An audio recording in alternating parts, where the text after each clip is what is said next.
সকলকে শুভ সন্ধ্যা। আজকে অনেকের ডিমান্ডে এবং পরামর্শে আজকে একটা ইউটিউব চ্যানেল আমার খুললাম। তার নাম হচ্ছে দ্য অ্যাকচুয়াল ফ্যাক্টস। আপনারা দেখতে পাচ্ছেন আমার পেছনের ডিসপ্লেতে। তো শুরু করব আজকে যে এক্সিট পোল আপনারা দেখলেন কালকে। ভোটের তাপদাহ এখন প্রায় শেষ দফার ভোট গতকালকে হয়ে গেছে। কালকে আপনারা এক্সিট পোলও দেখলেন অনেক, যে বিভিন্ন রকম বিভিন্ন চ্যানেলে বিভিন্নভাবে এক্সিট পোল দেওয়া হলো, কিন্তু সত্যতাটা কোথায় এবং কে এবার দিল্লিতে কেন্দ্রে সরকার গঠন করবে, ইন্ডিয়া জোট না এনডিএ, তাই নিয়ে কিছু আপনাদের বলতে যাব এবং বাস্তব ফ্যাক্টস যেটা ঘটতে চলেছে সেই ব্যাপারে আপনাদের কিছু কথা বলবো। প্রথমেই বলে রাখি যে ব্রেন ওয়াশ জিনিসটা কি, মানুষের ব্রেন যে ব্রেন গেম এরকম জিনিস বলা হয়, সেই জিনিসটা নিয়ে একটু বোঝাতে যাই আপনাদের। যে ব্রেন ওয়াশ শুধু একরকম হয় না, যে কেউ একটা অন্ধভক্তমি মাথায় ভরে দিল বা কেউ কোনো কিছু বললে সেই জিনিসটা বিলিভ করে নিল। শুধু এইরকম যদি ভেবে থাকেন যে ব্রেন ওয়াশ শুধু এটাই, তাহলে ভুল ভাববেন। ব্রেন ওয়াশ দুইর মতো। একটা ব্রেন ওয়াশ কি, একটা ব্রেন ওয়াশ হচ্ছে কি ডিরেক্ট ব্রেন ওয়াশ, যেটা হচ্ছে কি ভুল কথা মিথ্যা কথা সরাসরি বলে দিলাম এবং সেটা বিশ্বাস করে নিল তার বিলিফ সিস্টেমে, এটা একটা ব্রেন ওয়াশ। এবং দ্বিতীয় ব্রেন ওয়াশ হচ্ছে কোল্ড ব্রেন ওয়াশ যাকে বলা হয়, যেটা এমন করে আপনাকে ব্রেন ওয়াশ করবে যেটা আপনি নিজেও জানতে পারবেন না যে আমার অলরেডি ব্রেন ওয়াশ হয়ে গেছে। এই কোল্ড ব্রেন ওয়াশের কাজ করছে এই বর্তমান মিডিয়াগুলো। এমনভাবে আপনাকে ফ্যাক্ট যে কোনো জিনিস বলবে যেটা আপনি না মানার সত্ত্বেও ধীরে ধীরে কিন্তু সেটাকে মানতে আপনি বাধ্য হয়ে যাবেন। এই কাজটাই করে চলেছে আজকালের মিডিয়া। এবং এক্সিট পোল কালকের এটা হচ্ছে সবথেকে বড় একটা উদাহরণ কোল্ড ব্রেন ওয়াশের। কারণ বিলিফ সিস্টেম কি, বিলিফ সিস্টেম মানুষ সবথেকে বেশি বিলিভ করতে পারে বা বুঝতে পারে বা স্মরণ করতে পারে সেই জিনিস, যেই জিনিসটা দেখে। ভিজুয়াল দৃশ্য যে কোনো জিনিস যখন আমাদের চোখে পড়বে সেটা কিন্তু আমরা বেশিক্ষণ মনে রাখতে পারি এবং তার উপর আমরা বেশি বিশ্বাস করি যে না, যেটা দেখছি সেটাই সত্য, সেটাই ফ্যাক্টস। এই বিলিফ সিস্টেম মাইন্ড গেম, এইটাকে হাতিয়ার করে এই এক্সিট পোলের প্রত্যেকটা মিডিয়া কিন্তু এখন শুরু করেছে নতুনভাবে ভণ্ডামি এবং চক্রান্ত। তো এই বিলিফ সিস্টেম বা এই কোল্ড ব্রেন ওয়াশ যে মিডিয়ারা করছে, কোত্থেকে এলো এদের মাথায়, বা এরা নিজেরা করছেই কেন, এদের লাভ কি? তাহলে আপনাদের বলে রাখি, এটা শুধু মিডিয়া দেখিয়ে দিচ্ছে, মানুষ দেখে নিচ্ছে এবং এর পেছনে কারো হাত নেই যদি বলেন তাহলে ভুল হয়। কারণ আপনারা দেখেছেন ইলেকট্রাল বন্ডের কোটি কোটি টাকা কোথা থেকে আসলো, কে দিল এবং এই টাকাগুলো কাদের দিচ্ছে। এই যে একটা পলিটিক্যাল পার্টি এত টাকা খরচ করছে বিভিন্নভাবে প্রচারের জন্য, ফ্লেক্সের জন্য, মানুষকে দেওয়ার জন্য, ইভেন মিডিয়াকে দেওয়ার জন্য, এই টাকাগুলোর একটা হিউজ পরিমাণ ইলেকট্রাল বন্ড থেকে আসে। তো আপনারা সকলেই জানেন যে ইলেকট্রাল বন্ড এই বছর কতগুলো আপনারা দেখেছেন যে কত কোটি টাকা, হাজার হাজার কোটি টাকা ইলেকট্রাল বন্ডের মাধ্যমে পলিটিক্যাল পার্টিরা নিয়েছে এবং সেই টাকারই ফলাফল এই এক্সিট পোল। আজ এক্সিট পোলকে কোনো এক নেতা বলছে যে না, এটা হচ্ছে ডাইরেক্ট আমাদের মোদি পোল। কেউ ভাবছেন যে না, বিজেপি 400 পার। সত্যি এই 400 পারের গল্প বলছেন না, এই 400 পারের গল্প কিন্তু একটা কোল্ড মাইন্ডসেট ব্রেন ওয়াশ।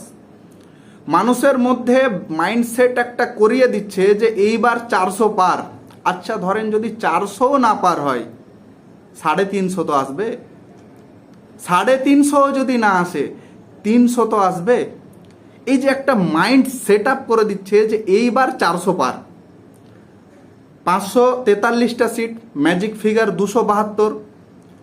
ওর দরকার তো ম্যাজিক ফিগার, মানে প্রধানমন্ত্রী হওয়ার জন্য। একটা ছোট উদাহরণ দিলে আপনারা বুঝতে পারবেন। ধরেন আপনি একটা ফোন কিনবেন, যার বাজেট 15,000 টাকা। 15,000-এর মধ্যে আপনি ফোন নিতে চান, কিন্তু ফোনের টাকাটা আপনার বাবার কাছ থেকে চাইবেন। আপনি জানেন যে 15,000 টাকা যদি বলি তাহলে বাবা কিছু কম দিতে পারে, 12,000 দিবে বা 10,000 দিবে, বলবে ম্যানেজ করে নাও, কম টাকার কিনো, এত টাকার কিনতে হবে না। তার জন্য আপনি আগে থেকে আপনার বাবাকে বলছেন ফোন কিনতে হবে আমি 40,000 টাকা দাম। তো এবার আপনি একটা জিনিস ভেবে নিয়েছেন যে 40,000 টাকাও যদি বাবা না দেয় 30,000 তো দেবে, 30,000ও যদি না দেয় 25,000 দেবে, 20,000 দেবে। তো লাস্টে 20,000ও না দেয় 15,000 তো মানবে যে 15,000 টাকা দেবে। ঠিক দেখুন আপনার ম্যাজিক ফিগার, 15,000 টাকার আপনি ফোন কিনতে চাইছিলেন, 15,000 টাকা কিন্তু আপনার বাবা আপনাকে আপনার বেশি কাকুতো মিনতি না করাতেই আপনাকে কিন্তু দিয়ে দিয়েছে। আপনি বাজেটটা প্রথমে এতটাই বড় বলেছিলেন যে লাস্টে 15,000টা ছোট এবং মনে হচ্ছে ইজিলি পেয়ে গেলেন। তো এই হচ্ছে ফ্যাক্ট বিজেপির। এই 400 পারের গল্প শুধু এমনি এমনি ভাবলে হবে না যে 400 পার এমনি বলে দিচ্ছে। এটাতে একটা বিশাল পলিটিক্যাল গেম আছে, ব্রেন গেম আছে। তারা এই ব্রেন গেমকে কাজে লাগিয়ে এই 400 বার বলছে। এই যে ব্রেন গেম, এই ব্রেন গেমের জন্য তারা কিন্তু তৈরি আছে। এই যে 400 পারের যে ব্রেন গেম শুরু করেছে, ওরা কিন্তু এটাকে কিভাবে সফল করা যায় বা কতটা পর্যন্ত সফল করা যায় তার জন্য কিন্তু ওদের কাছে একদম অলরেডি প্ল্যান রয়েছে। তাই আমাদেরও থাকতে হবে এবং আমাদেরও জানতে হবে যে না, এই 400 পার যে বলছে এটাকে ভুল প্রমাণিত করতে হবে এবং আমাদের অনেক কিছু করার আছে এখনো পর্যন্ত। যেহেতু কাউন্টিং হয়নি, কাউন্টিং পর্যন্ত আমাদের সময় আছে এবং আমাদেরকে বুঝে শুনে অনেক কিছু কাজ করতে হবে। তাহলে আপনাদেরকে আমি কিছুটা স্টেটের যে এক্সিট পোল দেখিয়েছে এবং অ্যাকচুয়াল ফ্যাক্টটা কি বা কি হতে পারে এই ব্যাপার নিয়ে কিছুটা আপনাদের কথা বলবো। আপনারা ডিসপ্লেতে দেখতে পাবেন প্রত্যেকটা স্টেটেরই কার এক্সিট পোল কতটা দেখিয়েছে এবং অরিজিনাল ফ্যাক্টসটা কি কি হতে পারে। তো প্রথমেই বলি, আমাদের দেশের সব থেকে বেশি লোকসভা সিট যে রাজ্যে সেটা হচ্ছে উত্তরপ্রদেশ। উত্তরপ্রদেশে ইন্ডিয়া অ্যালায়েন্স যে আছে, ইন্ডিয়া অ্যালায়েন্স দাবি করেছিল 80টার মধ্যে 65টা পাবে এবং এক্সিট পোলে যেটা দেখাচ্ছে 80টার মধ্যে 70টা সিটই দেখাচ্ছে এনডিএকে। এবার এনডিএর যে দাবি বিজেপির তো দাবি যে 400 পার, তার মানে 80তে 80টাই, তার কথা ধরা যাবে না। কিন্তু একটা বিরোধী দল যে 10 বছর থেকে শক্তিতে নেই কেন্দ্রে, তারপরও সে 65টা দাবি করছে, তার মানে তো কিছু ফ্যাক্ট আছে। আপনি ডিসপ্লেতে দেখতে পাচ্ছেন উপরে যে একটা উপরের একটা এক্সিট পোল যেটা মিডিয়া দেখিয়েছে, কিন্তু বাস্তব ফ্যাক্ট একটা আছে আমাদেরটা, আপনারা সেটাও দেখতে পাচ্ছেন। প্রত্যেকটা স্টেটে এরকমভাবে দেখতে পাবেন। তো 65টা ইন্ডিয়া অ্যালায়েন্স দাবি করছে। যদি 65টা নাও আসে, 60টা আসবে, 50টা আসবে, 55টা আসবে বা 50টা আসবে, একটা তো আসবে। এরকম তো না যে উড়া কথা বলে দিল যে 65টা। নিশ্চয় একটা কিছু বেস আছে, ইউপিতে একটা নিশ্চয় একটা বেস বা একটা ক্ষমতা দেখেছে ইন্ডিয়া অ্যালায়েন্স, তার জন্যই বলতে পেরেছে কংগ্রেসের বড় লিডার। তারপরে আসি মহারাষ্ট্রে। মহারাষ্ট্রে আপনি দেখতে পাবেন টোটাল 48টা সিট। 48টা সিটের মধ্যে ইন্ডিয়া অ্যালায়েন্সের দাবি 35। অপরদিকে আপনি দেখতে পাবেন এনডিএরও দাবি, বিজেপির দাবি যে তারও 35, 32 থেকে 35টা পাচ্ছে। আপনারা জানেন মহারাষ্ট্রের অবস্থা। মহারাষ্ট্রে শরদ পাওয়ারের দল আছে এনসিপি এবং তার সঙ্গে ইন্ডিয়া অ্যালায়েন্সের জোট এবং কি হারে সেখানে জনজোয়ার দেখা গেছে। তারপরেও যদি দাবি করে যে না এরকম সিট, তাহলে কি হতে পারে। তো ইন্ডিয়া জোটেরও দাবি হচ্ছে 35। সেই 35 থেকে যদি 5 বাদ দিয়ে দিলাম বা আরও 5 যদি বাদ দিয়ে দিলাম, 25টা তো থাকছে। তারপরে আসি ওয়েস্ট বেঙ্গলে। ওয়েস্ট বেঙ্গলে টোটাল 42 সিটস আছে লোকসভায়। কিন্তু এখানে ইন্ডিয়া অ্যালায়েন্স যা বলা যায় বা বোঝা যায় যে ইন্ডিয়া অ্যালায়েন্স মানে এখানে কিন্তু একটা জিলেপির মতো গোল গোল একটু পেঁয়াজ আছে, যে এখানে তৃণমূল আছে। তৃণমূলের যে ইন্ডিয়া অ্যালায়েন্সের সঙ্গে যা চুক্তি, এখনও কিন্তু পরিষ্কার না যে কোন দিকে আছে কোন দিকে, কারণ দুই নৌকাতে পা দিয়ে থাকলে যা অবস্থা হয়। তো এখানে বিজেপি দাবি করছে যেই জায়গাতে 2021-এ ডাবল ডিজিট ক্রস করতে পারেনি বিজেপি, এখন দাবি করছে 42-এর মধ্যে প্রায় 50%-এর উপরে 21 থেকে 24টা সিট বিজেপি দাবি করছে, যা এক্সিট পোলে দেখাচ্ছে, আপনারা উপরে দেখতে পাচ্ছেন। এবং তৃণমূল 18 থেকে 21টা এবং কংগ্রেস আর বাম জোটকে দেখাচ্ছে 0টা। মানে শুনতে অবাক লাগে এবং ভাবতে অবাক লাগে যে আমি সিওর সিট আপনাকে ওয়েস্ট বেঙ্গলে এখন পর্যন্ত 2টো দেখিয়ে দেব, তারপরেও দেখাচ্ছে 0। আমাদের যে অরিজিনাল ফ্যাক্ট আছে আপনারা দেখতে পাবেন নিচেই আপনারা, যে আমাদের ওয়েস্ট বেঙ্গলে আমাদের বাম এবং কংগ্রেস জোটের কিছু না হলেও মিনিমাম 5টা সিট আমরা সিওর দেখছি। এবং বিজেপির 12 এবং তৃণমূলের 23টা দেখতে পাচ্ছেন। এই হচ্ছে ওয়েস্ট বেঙ্গলের ফলাফল আমাদের সমীক্ষা অনুযায়ী। এরপর আসি বিহারে। বিহারে টোটাল সিট হচ্ছে আমাদের 40টা লোকসভা সিট। 40টার মধ্যে আপনারা দেখতে পাচ্ছেন এক্সিট পোলে যেটা দেখিয়েছে 29 থেকে 33টা হচ্ছে এনডিএ এবং ইন্ডিয়া গঠবন্ধনের 7 থেকে 10টা এবং আদার্স 0 থেকে 2টো। এটা হচ্ছে তাদের এক্সিট পোল। কিন্তু একটু পিছনে গেলেই আপনারা বুঝতে পারবেন যে বিহারের মতো জায়গায় যেখানে রাতারাতি একটা সরকার বদল হয়ে যায়, সেই জায়গাতে এনডিএ গঠবন্ধন 33টার মতো দাবি করছে। মানে সেটাকে বলা যায় না যে এটা এনডিএর দাবি না ইলেকট্রাল বন্ডের কামাল, যেটা মিডিয়াতে এক্সিট পোল হিসাবে দেখাচ্ছে। এই হচ্ছে বিহারের অবস্থা। তারপরে আসি বিহারের পর তামিলনাড়ু আপনারা দেখতে পাচ্ছেন উপরে টোটাল 29টা সিট। 29টা সিটের মধ্যে এখানে কিন্তু আবার ঠিকঠাক আছে যে তামিলনাড়ুতে ইন্ডিয়া জোটকে দেখাচ্ছে 36 থেকে 39 এবং এনডিএকে দেখাচ্ছে 1 থেকে 3টা, যেটাও 0 আসবে না। আসলে মুদ্রা কথা এটাই যে যেই জায়গাতে দেখছে যে প্রবণতাটা হারার মানে খুব আছে ওদের, সেই জায়গাতে কিন্তু দেখাচ্ছে তবু 1 থেকে 3টা বা 4টা, কিন্তু 0 অ্যাকচুয়াল একটাও আপনি এনডিএ কোথাও দেখাবে না যে এনডিএ 0। তো যেই জায়গাগুলোতে কন্টেস্ট আছে সেই জায়গাগুলো কিন্তু বিজেপি নিজের খাতায় ধরে নিচ্ছে, আর যেগুলোতে ধরেন কন্টেস্টেই নেই সেই জায়গাগুলোতে কিন্তু সরাসরি ইন্ডিয়া সরকারকে দিতে বাধ্য। যেমন তামিলনাড়ু একটা বড় উদাহরণ।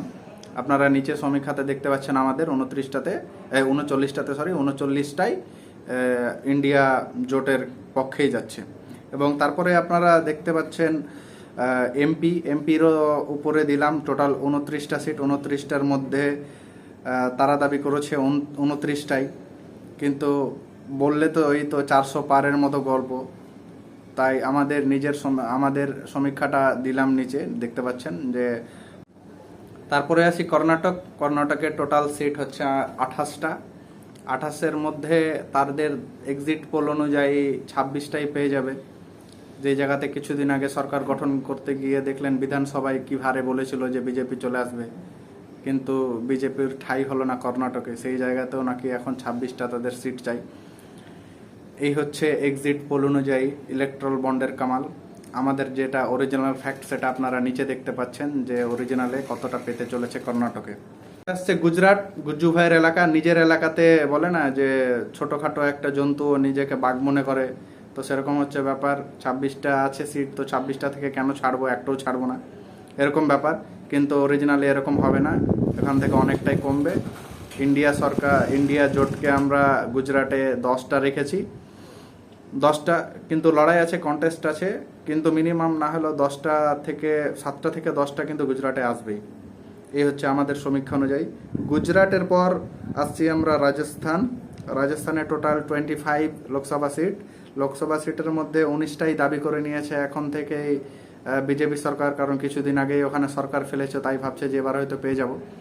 কিন্তু অ্যাকচুয়ালি এটা না। ভোটার কিন্তু রাজস্থানের এখনও কংগ্রেসের যা ভোটার আছে, যে একনিষ্ঠ কর্মী, রাজস্থানের মতো হয়তো দেশের আর কোথাও পাওয়া যাবে না যে একনিষ্ঠ কংগ্রেস কর্মীগুলো আছে। তো রাজস্থানে আমরা 15টা ধরে এগিয়ে চলছি, আমাদের নিচে দেখতে পাচ্ছেন আমাদের অরিজিনাল ফ্যাক্টে কি। এবং কেরালাতে টোটাল 20টা সিটের মধ্যে তারা লড়াইয়ে নেই, একদম 0, কিন্তু যেটা বললাম যে ওরা 0 কোনো দিনে দেখাবে না, 2-3 দেখাবেই যেমন করে হোক, কিন্তু 20টাতেই এনডিএ সরকার আসছে। এবং তারপর দেখাচ্ছে পাঞ্জাবে টোটাল 13টা সিটের মধ্যে দেখাচ্ছে 4টা, কিন্তু 4টা পাবে না, 13টাতে না হলেও কম করে 12টাতে এনডিএ জোটের আসছে, আপনারা দেখতে পাচ্ছেন নিচে।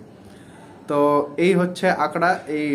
আপনারা দেখতে পেলেন এই কয়েকটা স্টেটের আমাদের সমীক্ষা, যে অ্যাকচুয়াল ফ্যাক্ট কি হতে যাচ্ছে এবং এক্সিট পোলে কি দেখাচ্ছে। এই দুটোর মধ্যে কিন্তু অনেকটা পার্থক্য।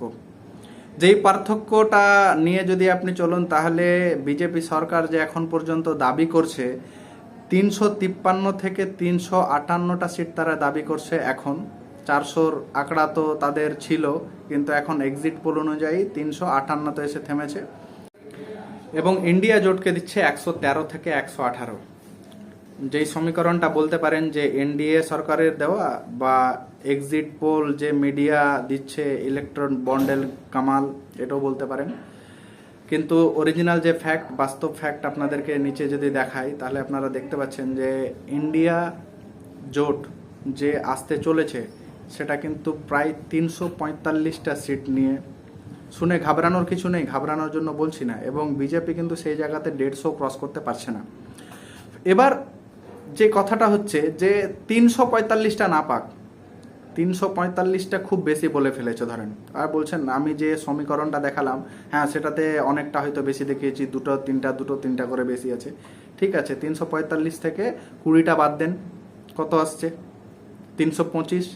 ঠিক আছে, 325 থেকে আরও 25টা বাদ দেন, 300টা তো ধরে রাখতে পারেন। 300 থেকেও যদি বাদ দিতে চান, ঠিক আছে আরও 5টা দিন, কিন্তু 295টা তো ফিক্সড একটা আসছে। আর এদিকে যদি আপনি ঠিক সেইভাবে বাড়ান, তাহলে ঠিক আছে বিজেপিতেও তাহলে অ্যাড করতে হবে। তো বিজেপিতে অ্যাড যদি করতে যাই, কারণ সাউথ ইন্ডিয়া এখন টোটালটাই কিন্তু বিজেপি মুক্ত, নর্থ ইন্ডিয়াও প্রায় বিজেপি মুক্ত, মিডিলে কিছু আছে গুজরাট, মধ্যপ্রদেশ, আর ইউপিতে কিছু, বিহারে কিছু, ওয়েস্ট বেঙ্গলে কিছু, এই কয়েকটা স্টেট নিয়ে কিন্তু তাদের লড়াই। এই লড়াইয়ে ঠিক আছে যদি আরও ওদের বাড়িয়ে দিই, তাহলে 150 থেকে 200টা, তাহলে কি 200 বা 210, তাহলে তো ক্রস করছে না বিজেপির। তো এই হচ্ছে বাস্তব ফ্যাক্ট। কিন্তু একটা কথা বলে রাখি যে এই বাস্তব ফ্যাক্টকে চেঞ্জ করতে এই যে কোল্ড ব্রেন ওয়াশ করছে এখন থেকে এক্সিট পোলের নামে ভণ্ডামি করে, এটা কিন্তু সফল করাটা এনডিএ সরকারের কাছে বা মোদী সরকারের কাছে কোনো বড় ব্যাপার না। এটা কিন্তু তারা অলরেডি করে এসছে এবং এটাতে তারা একদম মানে স্পেশালিস্ট। প্রত্যেক বিধানসভার একটা করে বুথের ভোট যদি নিতে পারে, তাহলে কিন্তু এই সমীকরণটা মানে করে ফেলা বাস্তব। কারণ একটা লোকসভায় প্রায় 6 থেকে 7টা বিধানসভা, সেই বিধানসভাগুলোতে প্রত্যেকটা বিধানসভাতে প্রায় 12টা 13টা করে অঞ্চল, এবং প্রত্যেক অঞ্চলে প্রায় মিনিমাম 15 থেকে 20 এবং 20 থেকে 22-25টা করে বুথ। এত বড় বিধানসভার মধ্যে মাত্র একটা বুথের ভোট যদি কারচুপি করে নেয়, তাহলে কিন্তু এই সমীকরণটা নিয়ে আসার জন্য একদম বাস্তবতায় আপনারা দেখতে পাবেন। এত বড় চুরি বা প্রত্যেক ইভিএম চুরি করতে হবে বা প্রত্যেক ব্যালটের ভোটকে চেঞ্জ করে দিতে হবে, এরকম কোনো ব্যাপার নয়। পুরো বিধানসভায় মাত্র একটা ব্যালট। কারণ যেই জায়গাতে কন্টেস্টগুলো আছে, আপনারা এর আগেও দেখেছেন ভোটে যে অনেক সিটে 500 বা 1000 ভোট, কোনো জায়গায় 2000 থেকে 3000 ভোট। ইভেন আমার যে বাড়ি দক্ষিণ মালদায় মাত্র 8000 ভোটের ব্যবধান ছিল জয়ী এবং পরাজয়ীতে। তো এই সিটগুলোর ভোট যে সুইচ করা যাবে না, এটা কোনো বড় ঘটনা না। তাই যারা আমাদের এজেন্ট আছেন, কাউন্টিং এজেন্ট, তাদেরকে অত্যন্ত সতর্কতার সাথে কিন্তু সেই দিন থাকতে হবে। কিছু কিছু নিয়মাবলী আছে, সেই নিয়মাবলীগুলো আপনি ডিসপ্লেতে দেখতে পাচ্ছেন। এই নিয়মাবলীগুলি কিন্তু ফলো করতে হবে আপনাদের। এবং 17C যে ফর্ম, সেটা কাউন্টিং এজেন্ট অবশ্যই সঙ্গে রাখবেন, এবং সেইটাতে লিখিত যতটা পোল হয়েছে নোটা সহ, সেই পোলটা কিন্তু আপনাদের মিলিয়ে রাখতে হবে। এবং যখন আপনাদের কন্ট্রোল ইউনিট যখন খুলবে, তখন কিন্তু সেখানে একদম রিয়েল টাইম ক্লকের অনুযায়ী একদম জয়টা নিখুঁত বাজছে, সেই টাইমে কিন্তু সেখানে দেখাবে। তাই আপনাদেরকে এই জিনিসটাও মিলিয়ে নিতে হবে ব্যালটের সঙ্গে, যে সেই টাইমটা মিলছে কিনা। যদি না মিলে, কোথাও যদি কনফিউশন হয়, আপনারা সরাসরি একটাই কাজ করবেন, ওখানে যে দায়িত্বে থাকবে যে এই ব্যালটের এই বুথের মেশিনে আমাদের ঠিকঠাক দেখাচ্ছে না, আমরা ভিভিপ্যাটের গণনা করব। দেরি হোক কোনো অসুবিধা নেই, কিন্তু যদি ডাউটফুল মনে হয় তাহলে প্রত্যেকটা ভিভিপ্যাট গণে রাখা উত্তম। 2019 লোকসভা ভোটের পর অনেক পারদর্শী যারা ছিলেন টেকনিক্যাল হিসাবে এবং ইভিএমের উপর কিন্তু প্রশ্ন তুলেছেন যে ইভিএমে ভোট, ইলেকট্রাল গ্যাজেটে ভোট যে হচ্ছে, সেটা হয়তো সঠিকভাবে আমাদের দেওয়া হচ্ছে না তথ্য, যে কত ভোট সত্যি পড়ছে এবং সেটাতে কারচুপি করা হচ্ছে কিনা, এ নিয়ে অনেক বিবাদ আছে। কিন্তু জানি না কেন যে ভারত সরকার এটাতে এখনো পর্যন্ত কেন স্টে লাগাচ্ছে না, বা যারা বিরোধী নেতারাও কিন্তু এই ইভিএম এর ব্যাপার নিয়ে এতটা সরব হচ্ছে না যে ইভিএম কে চালানো যাবে না বা ব্যান করতে হবে, কারণ ইভিএম এ যে কারচুপি করা যায় এটা অনেকটাই বাস্তব এবং অনেকে ওপেন মিডিয়ায় এসে দেখিয়েছেন যে কিভাবে এই ইভিএম এ মানে কারচুপি করা যায়। ইভিএম এর মধ্যে যে আরসিটি নামক যে গ্যাজেটটা থাকে, রিয়েল টাইম ক্লক, সেটা কিন্তু ভোট হয়ে গেছে আমাদের প্রায় 1 মাস হয়ে গেল, কিন্তু এখনো পর্যন্ত কিন্তু মেশিন অ্যালাইভই আছে। কিন্তু কমপ্লিট ডেট যে মেশিন হয়ে যায় এটা ভুল ধারণা যে সম্পূর্ণ সেটাতে ব্যাটারি খুলে রাখা হয়। যে ভিভিপ্যাট আছে ভিভিপ্যাটের ব্যাটারি খোলা হয়, কিন্তু কন্ট্রোল ইউনিটের কিন্তু ব্যাটারি বের করার কোনো ব্যবস্থা নেই। সেটা কিন্তু অ্যাটাচ, যেভাবে আপনার ফোনের এখন ব্যাটারি বের করা যাচ্ছে না, সে কন্ট্রোল ইউনিটের ব্যাটারিও কিন্তু মানে ইয়ে থেকে ডিট্যাচ করা যাবে না মেশিন থেকে। তো সেই মেশিন যে ডেড হচ্ছে না, এটা সব থেকে বড় প্রমাণ যে আরটিসি বললাম, রিয়েল টাইম ক্লক। কারণ আপনি যখনই মেশিনটা ওপেন করবে দেখতে পাবেন কাউন্টিং এজেন্ট, তখন কিন্তু রিয়েল টাইম যখন বাজছে, যদি সকাল 7টায় খোলে তো দেখবেন সকাল 7টায় কিন্তু ওই মেশিনে দেখাবে। তার মানে কি, যে মেশিনটা কিন্তু সারাক্ষণের জন্যই কিন্তু সেটা অন ছিল। তাই ওই আরসিটি নামক যে গ্যাজেট সেটাতে টাইম চলেছে এবং টাইমটা আপডেট হয়েছে। পরিশেষে বলি, এই এক্সিট পোলের ভণ্ডামি নিয়ে যে মিডিয়ারা আজ টাকা খেয়ে হোক বা দালালি করে হোক কোনো পার্টির যে এক্সিট পোলগুলো দেখাচ্ছে, এটা কিন্তু উচিত হয় না এক্সিট পোল দেখানোর। কারণ একটা ছোট উদাহরণ দিয়ে বলি, তো কোনো কেস বা কোনো মামলা আদালতের অধীনস্থ যখন থাকে তখন কিন্তু সেটা নিয়ে বাইরে চর্চা করা বা লোকেদের মধ্যে কথা বলা সেটা কিন্তু একদমই নিষেধ থাকে। তো তেমনই যদি আপনি ধরেন যে এটা তো জনগণের রায়, জনতার আদালতে দেওয়া হয়েছে 7 দফায়। এই ভোট যখন রেজাল্ট হবে তখন ঠিকই জানতে পারবে মানুষ যে কে জিতলো, কে হারলো, কে কত ভোট পেল। কিন্তু তার আগেই যে এই এক্সিট পোলের মাধ্যমে ভোট লুটার একটা ধান্দা বা মানুষের মনোবল ভেঙে দেওয়ার একটা চক্রান্ত, যে যেইভাবেই হোক মানুষের মন চক্রান্ত করে, বা এই যে কোল্ড ব্রেন ওয়াশ সিস্টেম যেটা বললাম প্রথমেই, এই করে একটা মানুষকে ভুল বুঝিয়ে ভোট লুটার একটা পরিকল্পনা কিন্তু করছে এই সরকার। নিজের নোংরা পরিকল্পনায় যেন সফল হতে না পারে, এই জন্য আমাদের সকলকেই সতর্ক থাকতে হবে। আজকের জন্য এটুকুই, এবং সকলকেই বলে রাখি যে আমার ইউটিউবের নতুন চ্যানেল, সকলের কাছে আবেদন রইল এটা সাবস্ক্রাইব করার জন্য, লাইক, শেয়ার এবং কমেন্ট করতে অবশ্যই ভুলবেন না। আর সাইডে থাকা বেল আইকনটা অবশ্যই দিয়ে দেবেন পরবর্তী ভিডিওগুলো পাওয়ার জন্য। সকলে ভালো থাকবেন, সুস্থ থাকবেন, ধন্যবাদ।